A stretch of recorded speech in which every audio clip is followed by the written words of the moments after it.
preguntarle, este idioma de separación, yo leí el libro, pero quería preguntar cómo debería ser nuestra relación con creyentes y como iglesia, con aquellas iglesias que no nunca con el 100% de nuestras convicciones. Esa es una excelente pregunta y la respuesta más fácil sería esto: lee el libro. Pero el libro tiene una tesis muy sencilla, muy sencilla. Y es básicamente que hay dos cosas que uno no tiene que decidir entre una de las dos, sino que simplemente tiene que aprender a encontrar un equilibrio entre las dos. Una de esas cosas es la inmensa necesidad de tener distintivos en una iglesia. Muchas personas han abogado por el hecho de decir, no está bien que te pongas muy doctrinal, porque te pones doctrinal y te pones divisivo, pero la verdad nos divide. Pero la verdad es que no hay manera de poder vivir de una manera bíblica en la vida de la iglesia si tú no distingues qué es verdad y qué no es.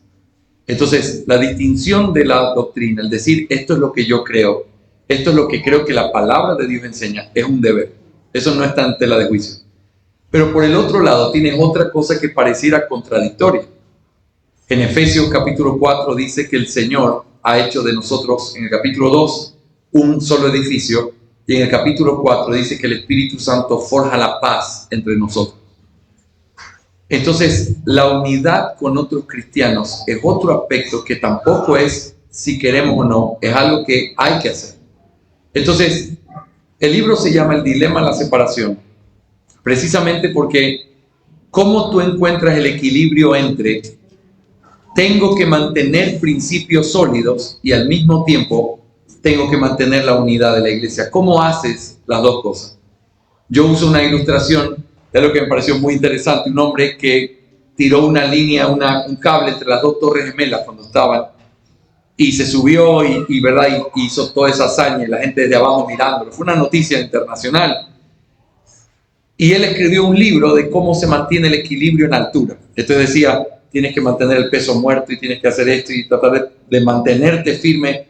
Y entonces yo trataba de ilustrar lo difícil que es aprender a caminar en equilibrio. Es bien fácil ser un desequilibrado. Agarrar la doctrina y comenzar a cuestionar a todo el mundo y decir, nadie está en la verdad, nadie es como yo, no hay cristianos, aquí no hay reforma, y comenzar a hablar de una manera muy sectaria. Eso es el primer desequilibrio súper fácil. Y el otro es decir, yo no creo en la doctrina, yo amo a los hermanos, tenemos que aprender a vivir en unidad, abrazándonos, no importa qué es lo que creen, no creen, si invoca a Dios, entonces tenemos al mismo Dios. Ese es el otro extremo bien fácil. ¿Cuál es la parte difícil? Aprender a mantener doctrina y amor con los hermanos, aprendiendo a relacionarte con ellos. ¿Cómo entonces debería ser? En primer lugar, tenemos que saber que las relaciones entre cristianos se podrían, vamos a decir así, graficar entre círculos. Piensa en un círculo bien grande, lo más externo del círculo. Es la relación que tú tienes con los cristianos verdaderos que quizás no creen lo mismo que nosotros. Quizás es alguien, y escuchen lo que voy a decir, que quizás cree que la salvación se pierde. O es alguien que cree que las lenguas siguen vigentes. Estamos en desacuerdo completamente con eso y hemos enseñado eso en estos días. Pero el hecho de que crean eso no significa que ellos dejan de ser nuestros hermanos o que no son cristianos. Sin embargo, ciertamente hay muchas cosas que tú no harías con ellos. Puedes siempre orar por ellos, pero tú no puedes quizá invitarlo a predicar a tu iglesia o que le enseñe a un grupo de discipulados, porque dirías, no creemos lo mismo. Sin embargo, es tu hermano. Y no tienes que escoger si lo vas a amar o reconocer, tienes que hacerlo. Pero tienes, por el otro lado, otro círculo un poco más cercano de gente que quizás tiene más cosas en común. Vamos a decir, son calvinistas como nosotros. Y entonces con ellos podemos estar en conferencias, podemos hacer muchas cosas, instruir incluso sobre ciertos temas importantes de la fe, predicar el evangelio junto con ellos. predican como nosotros. Pero hay un círculo más íntimo y más cercano, que es con aquellos con los que tú caminas en una unidad doctrinal mayor. Y en esa unidad doctrinal mayor, entonces tú puedes plantar iglesias, entrenar hombres y aprender a edificar iglesias sólidas de la misma fe y práctica. Entonces, la pregunta no es si tenemos que relacionarnos o no con personas que no tienen nuestras mismas convicciones, porque si son nuestros hermanos, es nuestra obligación. Pero, ¿qué podemos hacer con ellos? Es algo que depende de la cercanía doctrinal que nosotros pudiéramos tener con ellos.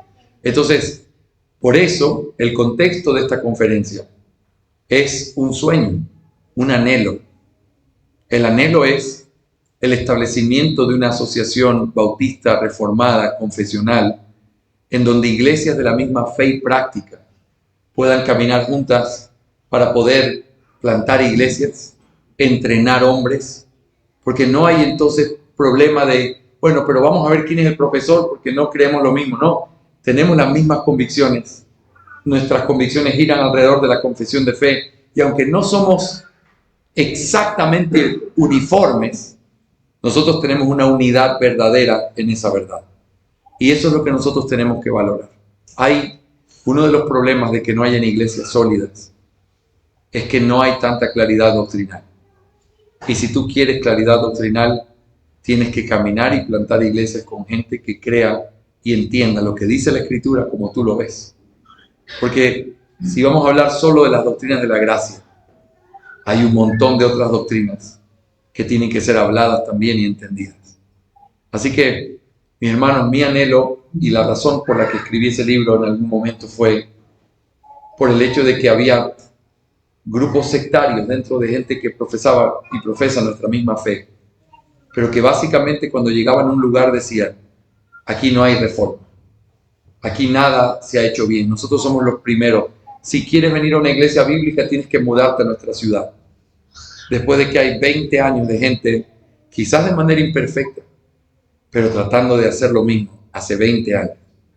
Entonces tú dices, ¿es ese el espíritu realmente de nuestra fe? No, ese no es el espíritu de nuestra fe.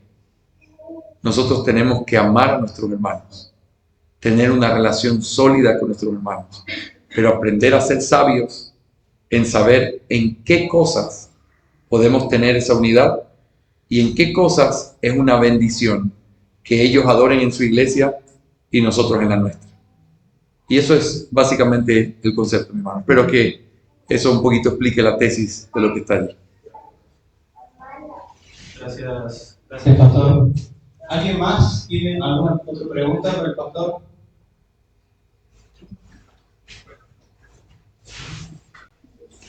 No, ¿me tengo que preocupar o no? No, esas preguntas son buenas las que vienen ahí. Jorge, ¿podrías dar algún consejo, alguna recomendación para respecto al día del Señor para aquellas personas que están casadas casadas o casados por conversos? Que son solteras o solos y tienen hijos inconversos en ese contexto. Sí, gracias. Gracias por esa pregunta porque quizás uno piensa en el ideal a veces, ¿verdad? Es una familia cristiana que tiene que guardar el día de reposo, pero cuando uno piensa en un hogar donde hay una esposa que está casada con un marido inconverso, obviamente él no tiene ningún tipo de principio de guardar el día de reposo. Ella debería buscar en amor y con mucha prudencia tener el permiso de su esposo para poder congregarse y tratando de hacer de la manera más sabia para que eso sea así. He visto mujeres levantándose bien tempranito en la mañana. En nuestro país comemos arroz siempre, ¿verdad? Entonces, preparando el arroz desde tempranito antes de irse al culto, porque ella dice, y termina el culto, saluda rápido a los hermanos y sale corriendo diciendo, es que mi esposo me espera en la casa para comer, y tiene todo organizado con tiempo, la comidita y todo para que pueda ser así. Y eso creo que es una parte legítima de cómo se guarda el día del Señor de esa manera. Esa mujer, amar a su esposo y servirle en ese día, es una de las maneras en las que pudiera honrar ese día haciéndolo como una obra, quizás hasta de misericordia, si quisiéramos con un hombre necesitado que lo que requiere es ver el Evangelio a través de una mujer que camina con prudencia.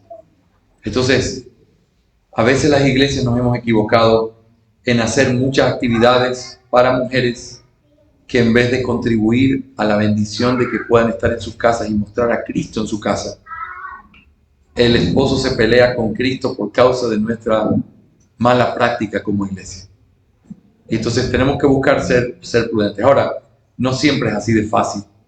A veces hay esposos muy difíciles, pero ella es llamada a tener que honrar al Señor. Quizás no pueda estar todo el día en adoración pública, pero nadie le prohíbe que mientras cocina para su marido, o mientras está con su marido en la tarde, o mientras sale a caminar con su marido, lo que sea que él demande o quiera en ese día de descanso para él, no le evita el hecho de que ella esté orando al Señor, alabándole en su corazón, y quizás con su piedad y su ternura poder lograr que ese hombre comience a decir: oye, léeme la Biblia.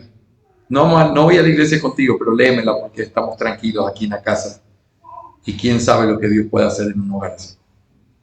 Con esposos, con niños inconversos, tiene que ser, si es papá y mamá creyentes y hay niños inconversos, es importante que los niños inconversos se sometan a la autoridad de sus padres. Cada día más encontramos hogares en desorden, donde el niño de 14 años dice que no quiere ir a la iglesia y los papás dicen: es que no lo puedo obligar. Claro que lo debes obligar, en amor, con ternura, pero con firmeza, porque él no vive de manera independiente, él depende de ti, y al depender de ti tiene que someterse, decirle: mira, yo no te voy a obligar ni que cantes, ni que ores, ni que temas al Señor. Yo no puedo hacer eso. Eso surge de un corazón que lo adora, que entiende que Él es el Creador, pero en obediencia a mí tienes que estar allí donde estamos nosotros. Y entonces eso es parte de reclamar algo que la cultura nos roba. Nuestros hijos tienen que estar en sujeción a los padres y el hombre es cabeza del hogar. Ese principio tiene que seguir siendo repetido. Ahora, no sé si pensabas, Leonel, en algún otro ejemplo de hijos inconversos, quizás ya siendo grandes, o como siendo grandes y ella siendo sola, o... Por ejemplo, matrimonios que son creyentes pero tienen hijos grandes inconversos, viviendo en su hogar, digamos. Sí, creo que va a ser un poco gracioso lo que les voy a decir, ¿ok? Pero yo conocí a un pastor bien amigo mío que decía que cuando sus hijos inconversos cumplían 18 años y se querían quedar viviendo en casa, les hacía firmar un contrato de arrendatario donde le ponía condiciones. Yo, fulano de tal, tenía que poner el nombre, es un personaje. Yo, fulano de tal, tenía que poner el hijo. Me comprometo a... Y entonces tenía que poner un cierto porcentaje del sueldo que ganaba, tenía que darlo en la casa para pagar la luz. No llegar borracho, no tener relaciones ocultas, ¿verdad? Tengo una chica, pero no es mi novia. No. Si tienes novia, la presentas. Si no, fuera de la casa. Aquí yo estoy formando hombres, eso es lo que él decía. Y luego decía, todas esas cosas tenían que cumplirse y tienes que ir con nosotros a la iglesia el domingo. Fuera de eso, ellos tenían la libertad para en el día del Señor, si se querían ir por allí. Él no podía hacer mucho más porque ya eran mayores de edad, ganaban su propio dinero, pero vivían bajo el techo de sus papás. Entonces yo creo que dependiendo de la edad, hay ciertas cosas que se demandan, se piden, se hacen, pero todo el que vive dentro de mi techo tiene que someterse a mis reglas, sea niño o sea adulto. Si es adulto, tiene que ser tratado como un adulto, una libertad de un adulto, pero como todo lugar hay reglas que tiene que cumplir. Así que no podemos exigir mucho más, pero por ejemplo puedes decir, este domingo no quiero que haya música fuerte en la casa, no quiero que se prenda la tele este día en nuestra casa. Entonces son cosas que se podrían poner como principios. No puedo obligarle a que ame al Señor y guarde ese día, pero sí puedo restringirlo de tal manera que se cumpla el principio. Tú tu hijo, tu hija, tu criado, tu criada y todos los que viven dentro de la puerta de tu casa. Así que eso, no siempre es igual, pero el punto es que se pueda vivir de una manera en la que el día de reposo pueda ser visto como algo especial, aún por aquellos que no lo van. Amén. Queridos hermanos, tenemos tiempo todavía, así que no sé si alguien más tiene preguntas. ¿Sí?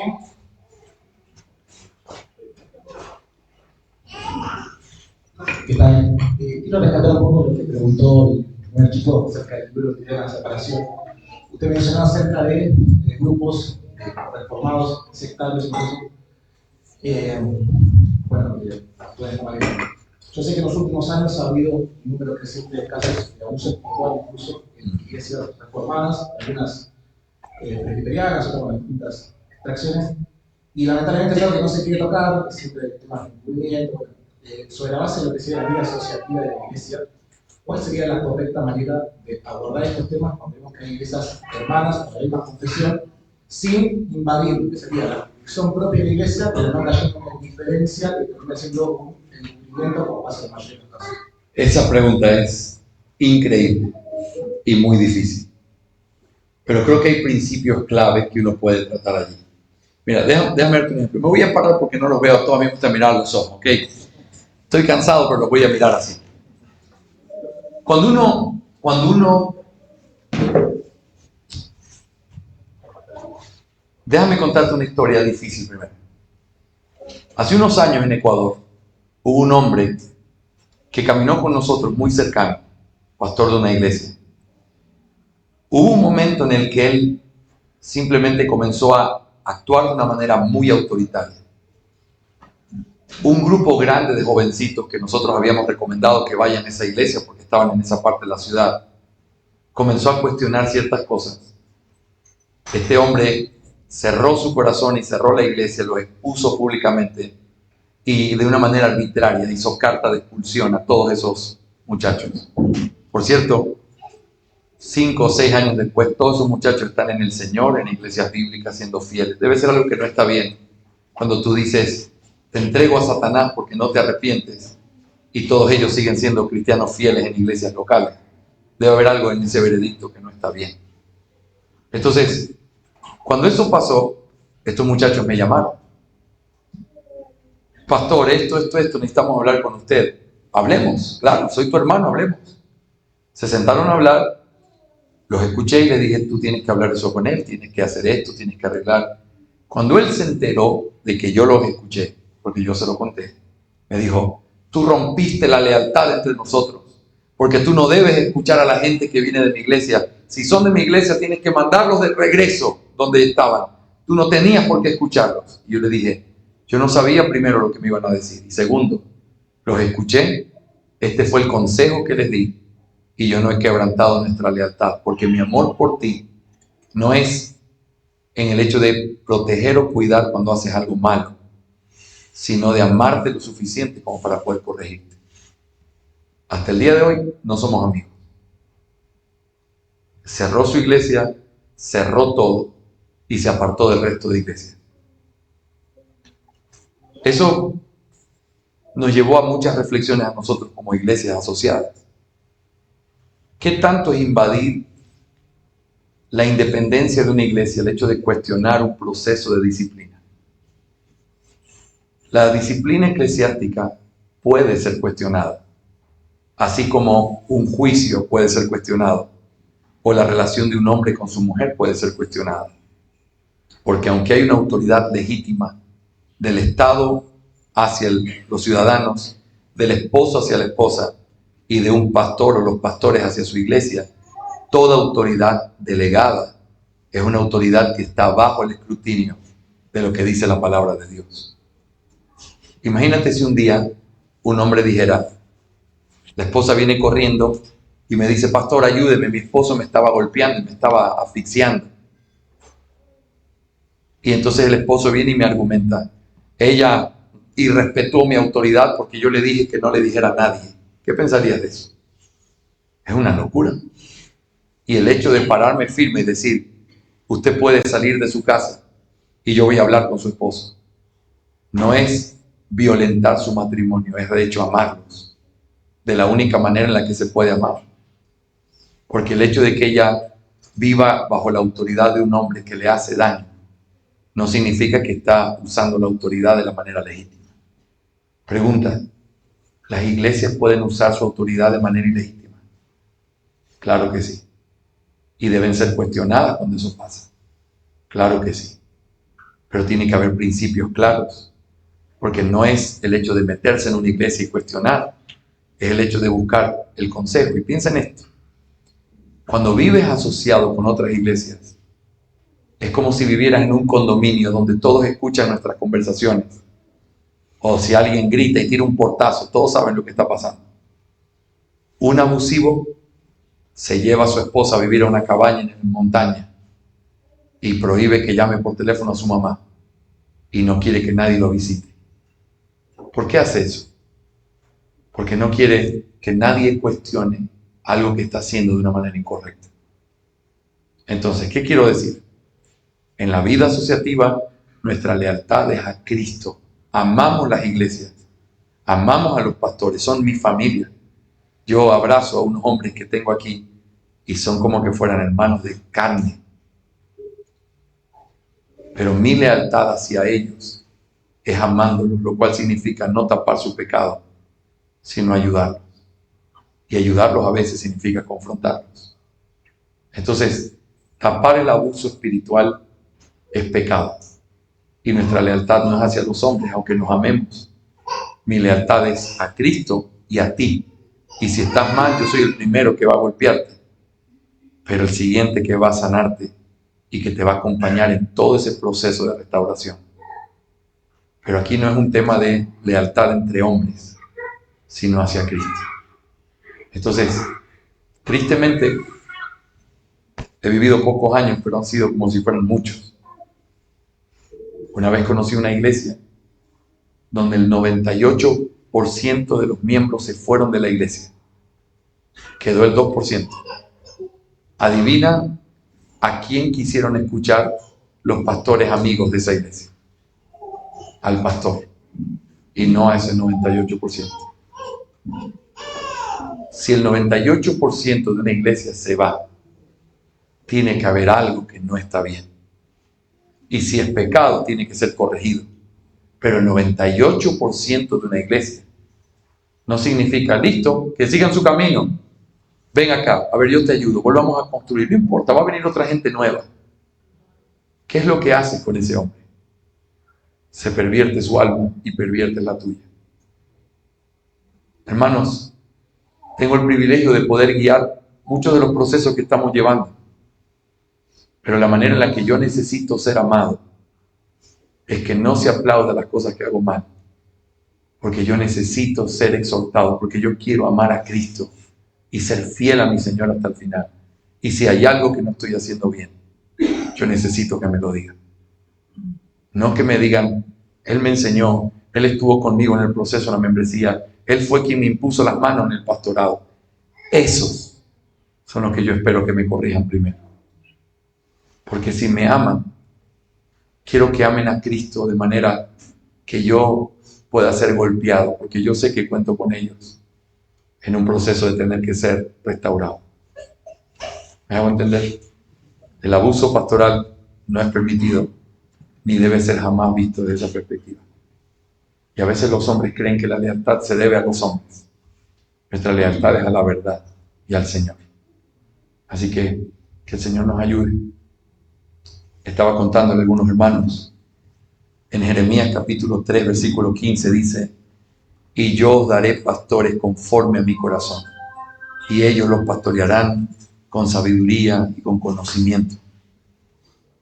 Y cuando uno analiza qué significa esa frase, les daré pastores que los pastoreen conforme a mi corazón, significa básicamente hombres que representen el amor que yo tengo por ustedes.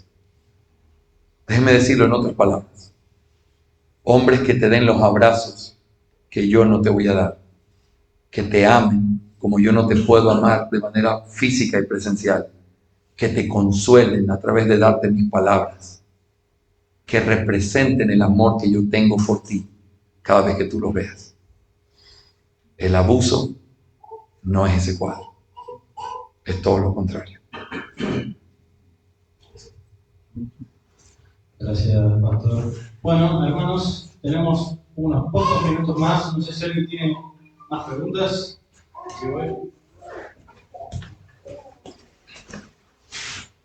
Bueno, Jorge, mi pregunta es, desde muy chico me crié escuchando la frase no hay iglesia perfecta, ¿bien? Y hace mucho tiempo que uno quisiera participar en una iglesia madura. ¿Cómo se llega a la madurez sabiendo que somos pecadores? Sabiendo que esa experiencia que contaste vos de ese hombre, para muchos fue un maduro y tomó esa decisión. ¿Se puede llegar a ser maduro? Hace un ratito en la mesa tuvimos una conversación muy linda de muchos temas. Y una de las cosas que hice fue contarles una ilustración que a mí me ha servido mucho en mi propio entendimiento de la iglesia. En el año 2016 hubo un terremoto en Ecuador que no fue muy grande, pero mucha gente murió. Y una de las cosas que llamaba la atención es que casas de 4 pisos se cayeron abajo, se hicieron nada y la gente murió estando adentro. Y cuando revisaron por qué se destruyeron esas casas, se descubrió que la forma en la que había sido construida era con material incorrecto. Gente viviendo en España y en otros lugares enviaban dinero, las remesas, cómprame material y construyeme la casa. Alguien en Ecuador tomando el dinero, quedándose con una parte del dinero y comprando material barato. Y parte de lo que se descubrió es que se hizo con arena de mar. La arena de mar se comió el hierro, de manera que cuando la tierra se movió, nada que ver con los terremotos que hay en Chile todo el tiempo, un terremotillo movió el suelo y casas de 4 pisos se hicieron nada en segundos. Y entonces uno piensa, y esto es parte del lenguaje que usaban los bautistas reformados, una iglesia debe estar construida del material correcto y de la forma correcta. Si tú tienes material, no tienes un edificio. Para que el material se convierta en un edificio, tienes que disponer ese material en una estructura correcta para que se convierta en un edificio. El material correcto son creyentes regenerados. Por eso nosotros enfatizamos tanto que la membresía en una iglesia es un asunto importante, porque la iglesia está conformada por creyentes verdaderos, imperfectos, pero que aman al Señor y se arrepienten. Y por el otro lado, una estructura correcta. La estructura correcta no va a librar ni a quitar el hecho de que la tierra tiemble. La tierra siempre va a temblar. Los problemas en la iglesia siempre van a estar. Pero la estructura sólida de un buen edificio puede salvarle la vida a mucha gente y quizás se caigan un par de cosas en la casa, pero no se destruye el edificio por completo. No buscamos iglesias perfectas, porque no las hay, pero buscamos iglesias ordenadas, donde se predique la palabra, donde se exponga el pecado, donde se practique la disciplina eclesiástica, donde hayan hombres que no sean intocables, sino que puedan ser reprendidos y arrepentirse y mostrarse vulnerables delante del pueblo de Dios y de sus otros pastores. Entonces, quizá con los años el Señor nos regala iglesias más maduras. No la busques por perfección, pero búscala donde estén las marcas de la verdadera iglesia regenerada, donde tiene una estructura correcta. Entonces, en una buena estructura, los pastores crecen, maduran. Hace un momento les decía a los hermanos, yo pensé que era un buen pastor hasta que tuve otro pastor. Porque me encantaba que me digan, mi pastorcito, llegó mi pastorcito, va a predicar el pastor de la iglesia. Y cuando comenzaron a decir, uno de los pastores va a predicar. Nuestro pastor, y yo me preparaba para escuchar mi nombre y decían el nombre de Taylor, el otro pastor, el pastor. Cuando veía que los aplausos y el amor y el cariño y los platos de comida y todo eso ya no eran solo para mí, comenzó a haber un fuego purificador en mi ego que me hizo tanto bien. Porque yo planté esa iglesia. Yo tengo 10 años más que el pastor mío El siguiente día después de ser ordenado al ministerio, no importaba nada más. Éramos pastores con la misma autoridad, sin ninguna distinción entre nosotros. Y yo tener que someterme a él. Eso es parte de una estructura sana, donde tú tienes crecimiento, luchas, se mueve el piso, se nos ha movido muchas veces, pero la casa sigue parada y uno dice, ¿por qué? No porque no haya gente que se haya ido, no porque no haya gente que se haya ofendido o nos haya ofendido, no porque todo sea perfecto. Hay muchas imperfecciones, pero hay una estructura que mantiene sólido ese edificio. Por eso la eclesiología es tan importante en nuestra vida como reforma naciente y creciente en este país. Así que yo te diría, no busques una iglesia perfecta, pero busca una iglesia ordenada. Si la casa está en orden, cuando hay desorden se nota. Si todo está en desorden, el desorden es parte de la realidad en la que se vive. Así que eso ayuda y permite que las iglesias realmente puedan crecer. Así que nuestras iglesias puedan volver a la Escritura y puedan volver, como hablaba con los pastores hace un momento, sin temor a pedir perdón y cambiar lo que no estemos haciendo bien. Porque el deseo no es cuidar un prestigio, el deseo es ser fieles. Y a veces tengo que reconocer que estuve muy equivocado y que la forma en que lo hice estuvo mal.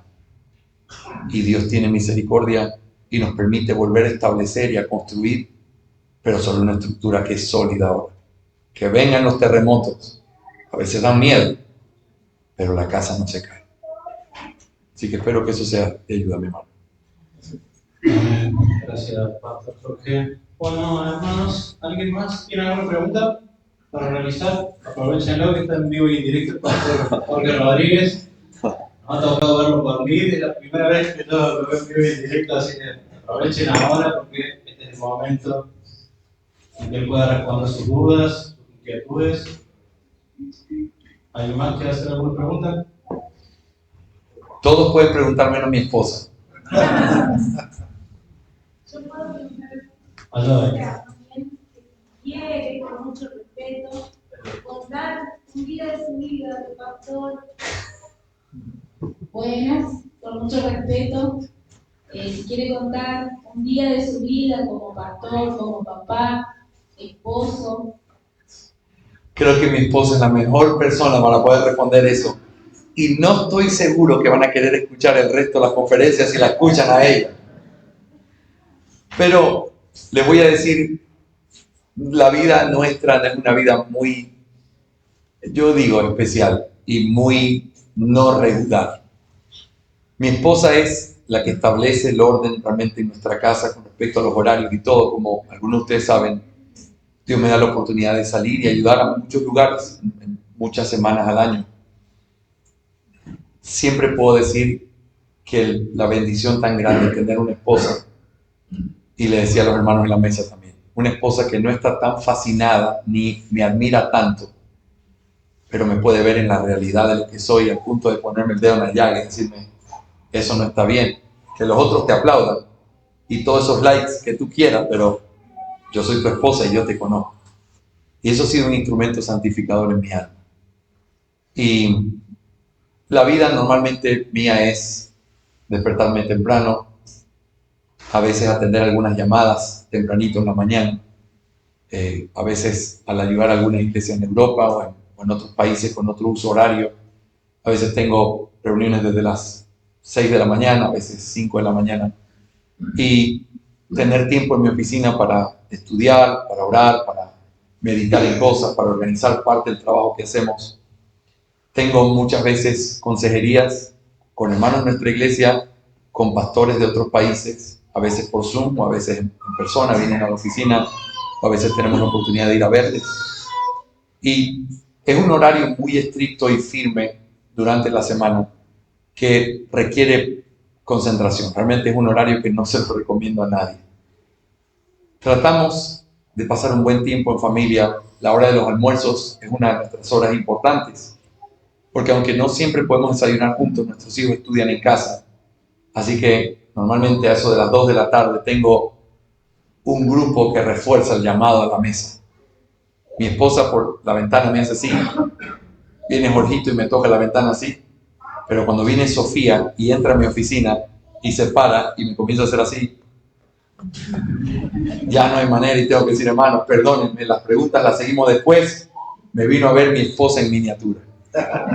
Y así que pasamos un tiempo de almuerzo. Normalmente en nuestros almuerzos leemos la palabra de Dios, haciendo la lectura bíblica que se está haciendo. El pastor Taylor nos propuso a toda la iglesia el poder leer la Biblia, pero de manera teología bíblica, en donde vamos viendo temas, el panorama de la redención y se va leyendo. Tengo la alegría de saber que cuando no estoy, mi esposa lleva fielmente la lectura con mis hijos. Eso es una de las cosas que permite mucho de lo que puedo hacer fuera.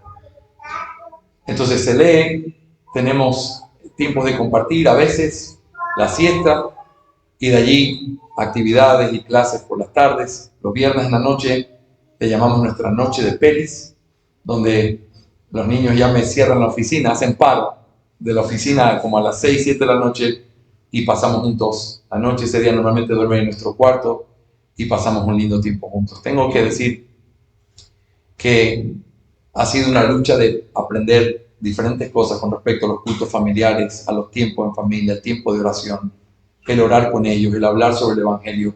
Ha sido diferente en diferentes momentos de nuestra vida, pero es una dicha poder tener algo regular en la casa a través del orden que una esposa fiel puede hacer.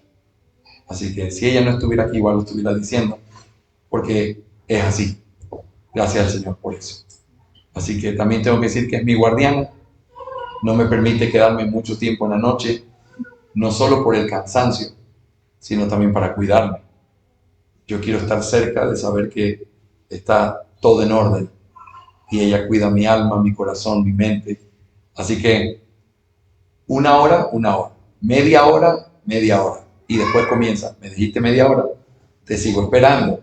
Y entonces, y normalmente es como vivimos nuestra semana regularmente. Así que no es recomendable, no creo que soy el patrón para ningún pastor que quiera vivir esa vida, pero creo que esto es lo que yo pienso. Déjenme hablarles de esto de manera bien práctica. Nosotros hemos recibido privilegios en nuestra vida que me hacen sentir a mí que soy muy deudor. Nosotros, desde el milagro de cómo el Señor nos permitió casarnos, nuestros primeros años de matrimonio, cómo el Señor permitió que yo llegara al ministerio, todo lo que el Señor ha hecho en pocos años, en conocer mucha gente y tener muchas cosas en este tiempo. Y no solo la parte espiritual, en la parte material, hemos sido bendecidos de una manera preciosa. Por darles un ejemplo, cuando salimos de la iglesia donde yo pastoreé por primera vez, tuvimos que salir por doctrina. Nosotros vivíamos en la casa de la iglesia. Así que al día siguiente de mi renuncia estábamos sin casa, sin trabajo. Que el Señor tenga misericordia de nosotros. Lo mejor que se nos ocurrió fue: vámonos a la ciudad donde viven tus papás. Y tenemos un hombre muy querido que le llamamos el padrino de mi esposa, que es como si fuera un suegro. Y él dijo: vengan a vivir a mi casa, a mi casa, en el cuarto de huéspedes. Y ahí nos quedamos 6 meses. Yo buscando trabajo, buscando la manera de sustentar a mi familia. El Señor proveyó. No teníamos un trabajo y después teníamos 3, y después tratar de encontrar el equilibrio. Pero un día ese hombre inconverso, que no tiene por qué hacerlo, un día nos dijo: tome la llave de esta casa. Esta va a ser su casa, porque yo no quiero que nunca más, yo no soy cristiano, yo no entiendo sus convicciones, pero yo sí sé que yo no quiero que nunca más sus hijos sean sacados de ningún lugar donde usted pueda vivir libremente enseñando y creyendo lo que cree. Así que la casa donde nosotros vivimos, solo pagamos los impuestos anuales, completamente nuestra, de un regalo de algo que uno no estaba buscando. Como si eso fuera poco, tenemos una persona que trabaja en nuestra casa y tenemos a alguien que trabaja manejando el carro para mi esposa a tiempo completo. Y uno piensa: pastor, ¿y usted cuánto tiene en el banco? Te voy a decir cuánto no tengo en el banco, pero cuántos privilegios tenemos que realmente no los merecemos. Y cuando alguien me dice, ¿por qué trabajas así? ¿Por qué vives así? ¿Por qué sientes que siempre hay que decir que sí? Es porque el que más ha recibido, más tiene que dar. Y yo soy consciente que hay hombres que no tienen ni la mitad de lo que el Señor nos ha dado por gracia. Y yo estoy en deuda. Así que lo que hago es tratar de devolver pequeñamente, incapazmente, la gran bendición que Dios ha tenido para con nosotros. Dios ha sido muy bueno, mis hermanos. Así que, y lo material es lo menos importante. El ver a nuestra hija siendo salvada por la gracia de Dios, el ver a nuestros hijos creciendo en el temor del Señor, el ver una iglesia linda, el ver a un hombre como Taylor sirviendo junto a mí. Es como si yo me despertara todos los días en un sueño. Señor, solo te pido que no se termine. Qué bendiciones poder vivir para Él. Y no significa que la vida es perfecta. El año pasado tuve 3 días de depresión por problemas en la iglesia.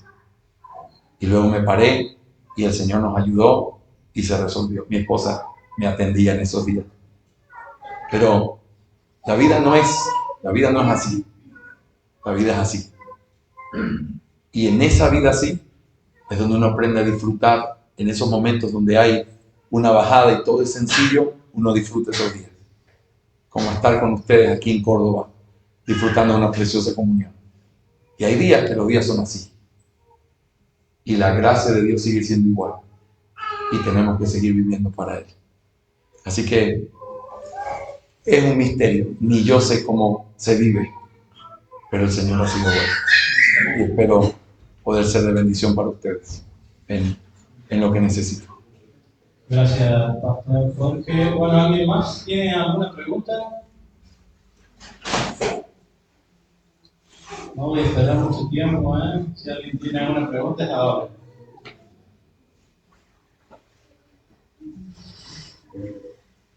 ¿Alguna? Anímense. Bueno, no hay más preguntas, Pastor Jorge. Estamos perfectos.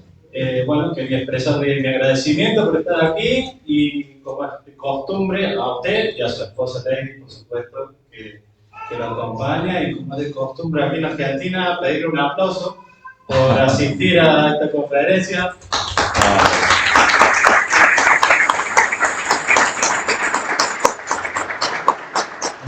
Gracias. Estamos siendo muy edificados por todas las prédicas, por todo lo que ha preparado para las ovejas aquí que vienen a escucharlo, y la verdad es que estamos muy agradecidos con ustedes, Pastor. Gracias, Señor. El privilegio es mío, mi hermano. Realmente